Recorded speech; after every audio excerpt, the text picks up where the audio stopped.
இந்த பதிவை கேட்டுக்கொண்டிருக்கும் நல்ல உள்ளங்களுக்கு உங்கள் சுவாமிநாதன் ஜோதிடரின் அன்பான வணக்கங்கள். இன்றைக்கு நம்ம யூடியூப் சேனல்ல வாழ்க்கையை வாழ்வதற்காகவே வேலைக்கு கொடுக்கப்படும் சம்பளம், அந்த சம்பளத்தை வைத்து மீண்டும் வாழ்க்கை பயணம் தொடர்கின்றது. இதற்கிடையில் நம் சம்பளத்தில் தாண்டி தேவைகளை பூர்த்தி செய்வதற்கு கடன் வாங்க வேண்டிய சூழ்நிலை ஏற்படுகின்றது. அந்த கடனை அடைப்பதற்கு இன்னொரு கடன் வாங்க வேண்டி இருக்கின்றது. அப்படி மாத சம்பளம் வாங்கக்கூடிய குடும்பத்தில் அந்த குடும்ப தலைவர்கள் மாத இறுதியில் பைத்தியமாக மாறிவிடுகிறார்கள். கடன் சிக்கல்கள் வாழ்க்கையில் தீர்க்க முடியாத பெரும் துயரமாக இருந்து வருகின்றது. அப்படி பண கஷ்டத்தை போக்க சில பரிகாரங்கள் இருப்பதாக ஆன்மீகம் கூறுகின்றது. அது குறித்து தான் இந்த பதிவின் மூலம் தெரிந்து கொள்ள போகின்ற மக்களே. அதற்கு முன்னாடி நம்ம யூடியூப் சேனலை யாரெல்லாம் சப்ஸ்கிரைப் பண்ணியோ சப்ஸ்கிரைப் பண்ணுங்க, ஷேர் பண்ணுங்க, லைக் பண்ணுங்க. இப்ப பதிவுக்குள்ள போயிடலாம். பல்வேறு இன்னல்களை தீர்க்கக்கூடிய வராகி அம்மன். தொழில் நஷ்டம், கடன் சிக்கல் என அனைத்து பண கஷ்டத்தையும் தீர்க்க வைக்கக்கூடிய தெய்வமாக விலகி வருகிறார். கடன் சிக்கலில் மாட்டிக்கொண்டு கடைசி தருவாய் செல்லும் போது கூட வேண்டினால் கரம் கொடுத்து காப்பாற்றுவார் வராகி அம்மன் என கூறப்படுகின்றது.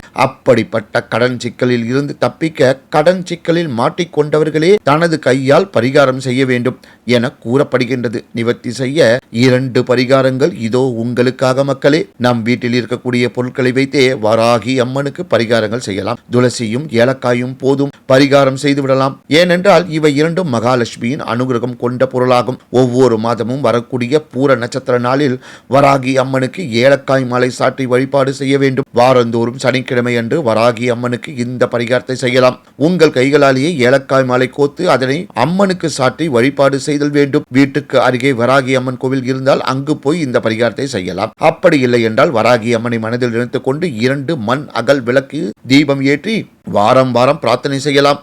இந்த பரிகாரத்தை தொடர்ந்து செய்து வந்தால் பண கஷ்டத்திலிருந்து விடுபடலாம் என கூறப்படுகின்றது. வராகி அம்மன் கோவில் இல்லாவிட்டால் வராகி அம்மன் திருவுருவ படத்திற்கு அல்லது உருவ சிலைக்கு ஏலக்காய் மாலை அணிவித்து வழிபாடு செய்யலாம். காலை எழுந்தவுடன் சுத்தமாக குளித்துவிட்டு ஏலக்காயை ஒன்றாக எடுத்து மஞ்சள் வண்ண துணியில் கோத்து அழகாக மாலையாக கோர்த்து வைத்துக் கொள்ள வேண்டும். ஏலக்காய்க்கு எண்ணிக்கை கிடையாது, ஆனால் 11, 21 என்ற எண்ணிக்கையில் கட்டிக்கொள்ளலாம். இந்த மாலையை வீட்டில் இருக்கக்கூடிய மகாலட்சுமி படத்திற்கு அணிவித்து வழிபாடு செய்ய வேண்டும். பின்னர் துளசி இலைகளை கொண்டு மகாலட்சுமி பாதங்களை அர்ச்சனை செய்ய வேண்டும். பின்னர் மகாலட்சுமி நாமத்தை உச்சரித்து அர்ச்சனை செய்து கற்பூர ஆரத்தி காட்டி பூஜையை நிறைவு செய்ய வேண்டும். மாலையாக அணிவிக்கப்பட்ட ஏலக்காய் எடுத்து வீட்டில் உள்ளவர்களுக்கு பிரசாதமாக கொடுத்து உண்ணலாம். அக்கம் பக்கத்தில் இருப்பவர்களுக்கும் அதை பிரசாதமாக கொடுக்கலாம். இல்லையெனில் அந்த ஏலக்காயை வைத்து பாயாசம் அல்லது கேசரி செய்து அனைவருக்கும் கொடுக்கலாம். மகாலட்சுமி மற்றும் வராகி அம்மனுக்கு போடப்பட்ட மாலையில் உள்ள ஏலக்காய்களை வீணாக்க கூடாது. ஏதோ ஒரு முறையை பயன்படுத்தி அதை பிரசாதமாக கொடுத்து விட வேண்டும். இவ்வாறு மாதந்தோறும் வரக்கூடிய பூர நட்சத்திர நாளில் இந்த பரிகாரத்தை செய்து வந்தால் லட்சுமி கடாட்சம் பெருகி பண கஷ்டம் விளங்கும் என கூறி இந்த சிறப்பான ஆன்மீக பதிவை நிறைவு செய்கிறேன். நன்றி, வணக்கம், வாழ்க வளமுடன்.